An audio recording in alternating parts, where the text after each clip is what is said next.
इस प्राइस पे इतनी बेहतरीन लुक प्रोवाइड करने वाली गाड़ी आई थिंक नहीं मार्केट में। ये मुझे पड़ी थी अप्रॉक्सीमेटली एक भाई, जहाँ मार दो वहीं गाड़ी खड़ी हो जाती है। डर मुझे इस बात का होता है कि पीछे वाला ना आके ठोक दे। Hey everyone, welcome back to my YouTube channel.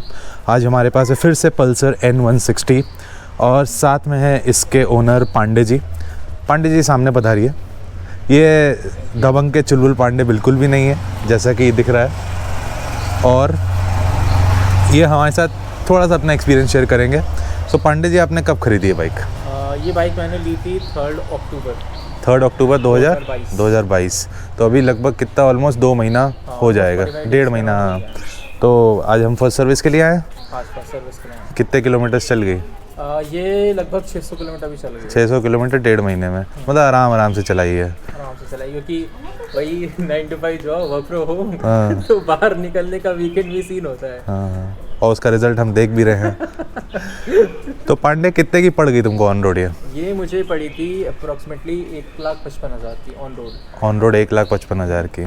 तो नेगोशिएट कर सकते हैं आगे पीछे कर सकते हैं। एसेसरीज वगैरह उन्होंने दे दी थी इसी में, तो मुझे अलग से नहीं लेनी पड़ी। क्या क्या एक्सेसरीज दी उन्होंने? उन्होंने गार्ड दिया था और गार्निश उन्होंने कहा था आपको लेनी पड़ेगी, तो अच्छा। उसका 100 रुपये की आती, तो मैंने इतना उसका इशू भी नहीं था। और ये जो मिरर्स होते हैं वो दिए, ये इन्होंने आधा एसेसरीज दिए थे। अच्छा, तो एक छोटा सा कुछ रिव्यू दो पांडे की, कैसी लग रही है गाड़ी अभी? देखो, मतलब मेरा बाइक लेने कोई प्लान नहीं था। मैंने इसका ऐसे ऐड देखा था, मतलब ऐसे ही यूट्यूब पे पता नहीं कहाँ से आ गया, कुछ मैं देख रहा था और मेरा दिल आ गया कि मेरे उसको लेना है, और मैं नेक्स्ट डे इसकी बुकिंग करा दी। तो सबसे पहला रीज़न था कि इसके लुक्स, नो डाउट आज के टाइम पे इस प्राइस पे इतनी बेहतरीन लुक्स प्रोवाइड करने वाली गाड़ी आई थिंक नहीं मार्केट में अवेलेबल है। 1,55,000 के अराउंड, और 150 सीसी की थी, तो कहीं ना कहीं मेरे को माइलेज की ज़रूरत थी, तो वो एक रीज़न बन जाता है। माइलेज इसका काफ़ी सही है, मतलब मुझे अभी 48 MID शो करती है। मैंने कभी टैंक टू टैंक तो नहीं किया, बट हाँ 48 MID शो कर रही है। तीसरा चीज़ है, वेट काफ़ी अच्छा है, तो स्टेबिलिटी मिलती है, कॉन्फिडेंस आता है कि भाई अगर तुम भगा भी रहे हो तो कोई इशू नहीं है, मतलब तुम आराम से भगा सकते हो। और अगर इशू होता भी है तो डुअल चैनल ABS आ जाता है वहाँ पर, तो भाई जहाँ मार दो वहीं गाड़ी खड़ी हो जाती है। डर मुझे इस बात का होता है कि पीछे वाला ना आके ठोक दे, आगे तो मैं बच जाऊँगा। ये लाइन तुमने मेरी कॉपी करी है। एक्चुअली मैंने उनके पास और चीज़ें ध्यान देने लग गया जब से मैंने वो लास्ट वीडियो देखी थी, क्योंकि जेन्युइन चीज़ है, एक्चुअली जेन्युइन चीज़ है। और ये चीज़ ध्यान रखनी चाहिए। आई मीन जितने भी N160 ओनर्स हैं उनको ये चीज़ ध्यान रखनी चाहिए कि अगर आप जब भी इंस्टेंट ब्रेकिंग कर रहे हो, मेक श्योर रखिए पीछे कोई गाड़ी नहीं है। बिल्कुल। तो पांडे जी, ये बताओ यार, चलो तुमने पल्सर देखी, N160 नहीं आई थी, एड वैड देखा, मार्केट में और भी गाड़ियाँ हैं, अपाचे, FZ। तो एक्चुअली सबसे पहली चीज़ ये होती है ना कि जब आप गाड़ी से उतर के जा रहे हो, जैसे एक रील वो ट्रेंड करती है, गाड़ी से उतर के जा रहे हो ना, तो पीछे मुड़ के देखने का दिल होना चाहिए। अच्छा। तो यार इस गाड़ी जो Apache, no doubt mechanical point of view से मे भी वो अच्छी होगी, परफॉर्मेंस पॉइंट ऑफ व्यू से मे भी वो अच्छी होगी, ऐसा लोग कहते हैं। मैंने उसको टेस्ट राइड नहीं किया है, लेकिन जो लुक्स ये प्रोवाइड करती है वो अपाचे नहीं करती है। और मेरे हिसाब से मैंने इसको पहला डिसीजन लुक्स पे बनाया था, और कोई रिग्रेट नहीं है मुझे किसी भी चीज़ को लेकर के। ये मेरे सारे पैरामीटर्स पे खरी उतरती है। क्या तो बात है। इसीलिए मैंने कोई और बाइक देखी नहीं, मतलब ऑप्शंस की करके खुद को कंफ्यूज करने का कोई मतलब नहीं है मेरा हिसाब से। बाकी सबका अलग अलग पॉइंट ऑफ व्यू होता है। अच्छा, तो पांडे, हम थोड़ा सा एक वो देखते हैं बाइक में कि बाइक के पार्ट्स कौन कौन से अपने प्लास्टिक हैं, फाइबर हैं, थोड़ा बहुत। ठीक है, तो इसका हम ओपिनियन कैसे देख सकते हैं? ऐसे ये मेटल है, आई थिंक अगर नॉर्मल इंसान तो ऐसे चेक करेगा बजा करके कि ये कैसा साउंड कर रहा है। नॉर्मल इंसान। और हम लोग खोल के उसको लैब में ले आके नहीं चेक कर सकते, मतलब जिसको एक आइडिया रहता है मेटल्स का, क्योंकि आजकल काफ़ी सारे मिक्सचर्स भी आते हैं ना, मतलब आपके मेटल भी कई तरीके से बनाए जाते हैं, फाइबर को इंक्लूड करके, एक्सक्लूड करके। तो मुझे ऐसा लगता है इसका टैंक जो है वो प्रॉपर मेटल का है, और बाकी फाइबर पार्ट्स हैं। बाकी ये मुझे लगता है ये फाइबर है। हाँ, मतलब ये कि इसकी जो प्लास्टिक क्वालिटी वो अच्छी है, मैच है, मतलब कहीं कहीं अच्छी है, कहीं कहीं मुझे लगता है थोड़ी हल्की है। बट आई थिंक उसके रीजंस भी ऐसे, फ्लैप जो उसका है वो थोड़ा लाइट लगता है मुझे, बट आई थिंक ये इसलिए इसको लाइट बनाया गया था कि किसी चीज़ को हिट करे तो ये बेंड हो जाए, ना कि टूट जाए, क्योंकि हार्ड होगा तो इंस्टेंट वहीं पर टूट जाएगा। तो मे बी उसके पीछे लॉजिक रहा हो, बिकॉज मैं दोनों चीज़ें देखता हूँ कि कंपनी ने कुछ लगाया है, कुछ सोच के लगाया होगा, ऐसा तो नहीं होगा कि भाई बहुत R&D जाती है बाइक बनाने में, इतनी मेहनत जाती है। फ्लेक्सिबल बनाया तो कुछ रीज़न होगा उसका, तो इतना कोई मतलब मेजर। तो ओवरऑल मैं ये चाह रहा था जानना कि बिल्ड क्वालिटी कैसी है, तो मतलब build quality is good. Build quality बहुत अच्छी है, और उसी बिल्ड क्वालिटी की वजह से जो राइड क्वालिटी निकल के आती है, जो स्टेबिलिटी मिलती है, मतलब आप 100 पे भी चले जाओ कोई डर नहीं लगता बिल्कुल भी कि गाड़ी कहीं चली जाएगी, आपके हाथ से जा रही है। वो चीज़ सुपर है, वो कहीं ना कहीं वेट उसी से आ रहा है, और कहीं से वेट नहीं ला सकते हो।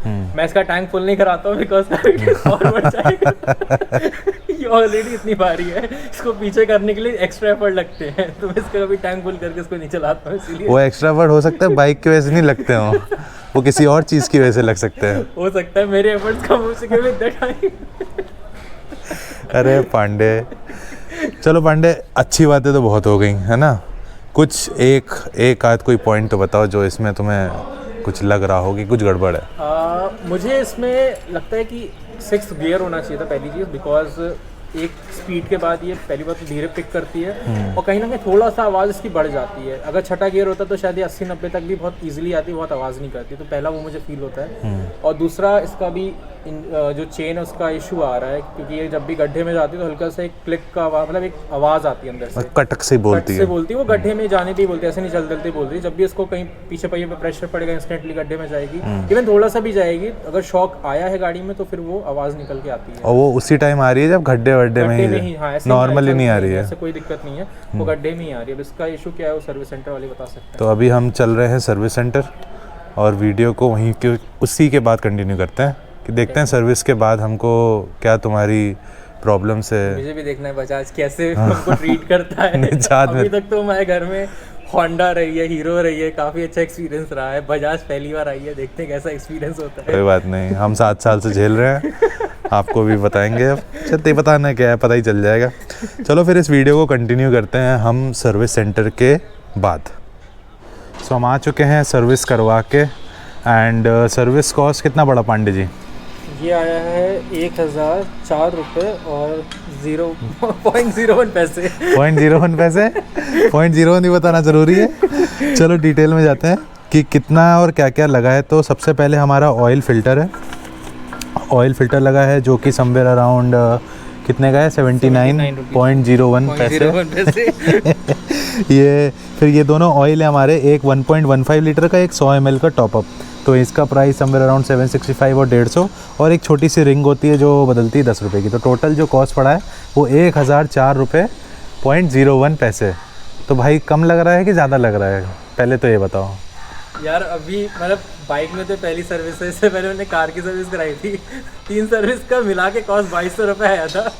इस बाइक का पहला कॉस्ट, कौन सी सर्विस करवाई कि 3 सर्विस का 2200 रुपये आया? मतलब एक सर्विस का। अपनी कार में फ्री सर्विसेज देती है, पहली नॉर्मल चेकअप होता है, दूसरी में भी ऐसे चेकअप होता है, तीसरे में ऑयल चेंज होता है, फिल्टर वगैरह चेंज होता है। तो सबके मिला करके मेरा टोटल कॉस्ट 2200-2300 रुपये था। अच्छा, बाइक की पहली सर्विस था, इसका कॉस्ट 1000 रुपये है। अभी इसकी 2 और होनी इसी साल।